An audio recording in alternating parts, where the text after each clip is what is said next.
আসসালামু আলাইকুম, শুভ অপরাহ্ন। ঢাকা মেট্রোপলিটন পুলিশের DB cyber and special crime দক্ষিণ বিভাগ কর্তৃক রাজধানীতে হানি ট্র্যাপের মাধ্যমে ব্ল্যাকমেইল করে অর্থ আদায়ের অভিযোগে সংঘবদ্ধ একটি চক্রের 5 সদস্যকে গ্রেফতার করেছি।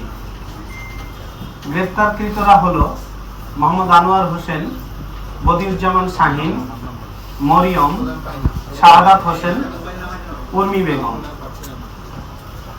প্রিয় সাংবাদিক বৃন্দ, একটি বেসরকারি আর্থিক প্রতিষ্ঠানের একজন ঋণ বিতরণকারী কর্মকর্তা 15 এপ্রিল 2026 তারিখে ঋণ সংক্রান্ত কাজে রাজধানীর রামপুরা থানাধীন দক্ষিণ বনশ্রীর একটি মার্কেটে গেলে এক নারীর সাথে সেখানে তার পরিচয় হয়।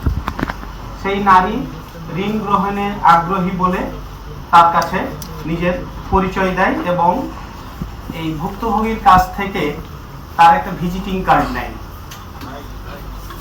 পরবর্তীতে এই ভুক্তভোগীর সাথে ওই নারীর বেশ কিছুদিন মোবাইল ফোনে নিয়মিত কথা হতো এবং তাদের মধ্যে কথা বলতে বলতে একটা ঘনিষ্ঠ সম্পর্ক গড়ে ওঠে। পরে সেই নারী প্রস্তাব দেয় বনশ্রীর ইউনিটি হাসপাতালের সামনে দেখা করার জন্য। নির্ধারিত দিনে নির্ধারিত স্থানে পৌঁছানোর পর অন্য এক নারী এই ভুক্তভোগীকে রিসিভ করে এবং রিক্সা যোগে বিভিন্ন গলি অতিক্রম করে খিলগাঁও থানাধীন একটা ফ্ল্যাটে নিয়ে যায়। তো ফ্ল্যাটে প্রবেশ করার কিছুক্ষণ পরপরই, খুব অল্প সময়ের মধ্যেই অতি দ্রুত সেখানে আরো 4 জন লোক উপস্থিত হয়। তারা উপস্থিত হয়ে এই ভুক্তভোগীকে বেধড়ক মারপিট করে এবং তাকে নগ্ন করে ওই নারীর সাথে তার কিছু আপত্তিকর ভিডিও ধারণ করে। এই ভিডিও ধারণ করার পরে তার মোবাইল ফোন, মানি ব্যাগ, নগদ অর্থ, ব্যাংকের এটিএম কার্ড, জাতীয় পরিচয়পত্র, ড্রাইভিং লাইসেন্স, মোটরসাইকেলের রেজিস্ট্রেশন সহ গুরুত্বপূর্ণ কাগজপত্র জোরপূর্বক ছিনায় নেয়।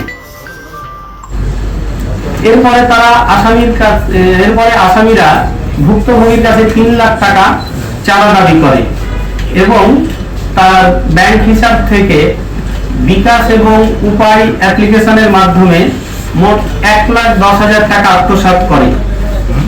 একই সাথে আপত্তিকর ভিডিও সামাজিক যোগাযোগ মাধ্যমে ছড়িয়ে দেওয়া হুমকি দিয়ে বিভিন্ন সময় তাকে ব্ল্যাকমেইল করতে থাকে। একটা পর্যায়ে ভুক্তভোগী বাধ্য হয়ে খিলগাঁও থানায় 22 জুন 2026 তারিখে একটা মামলা দায়ের করে। প্রিয় সাংবাদিক বৃন্দ, এই মামলা দায়ের হওয়ার পর ডিবি সাইবার অ্যান্ড স্পেশাল ক্রাইমের সাউথ ডিভিশন এটা গত 2 জুলাই মামলাটা আমাদের কাছে আসে হস্তান্তর হয়ে আসার পরে আমরা প্রাথমিক তদন্ত শেষ করে 3 জুলাই দিবাগত রাতে সারা রাত ধরে আমরা রাজধানীর সবুজবাগ, বাড্ডা এবং খিলগাঁও এলাকায় সমন্বিত অভিযান পরিচালনা করি। এই সমন্বিত অভিযান পরিচালনা করে এই হানি ট্র্যাপ চক্রের মোট 5 জন সদস্যকে গ্রেফতার করি। এই সময় তাদের কাছ থেকে 9টি মোবাইল ফোন, 1টি ওয়াকি টকি এবং নগদ 4,000 টাকা উদ্ধার করা হয়। তো আমরা তাদের কাছ থেকে এই জব্দকৃত ডিভাইসগুলো পর্যালোচনা করে প্রাথমিক তদন্তে যেটা পেয়েছি যে এই চক্রটা একই কৌশলে একাধিক ব্যক্তিকে ফাঁদে ফেলে নির্যাতন এবং আপত্তিকর ছবি ও ভিডিও ধারণ করে।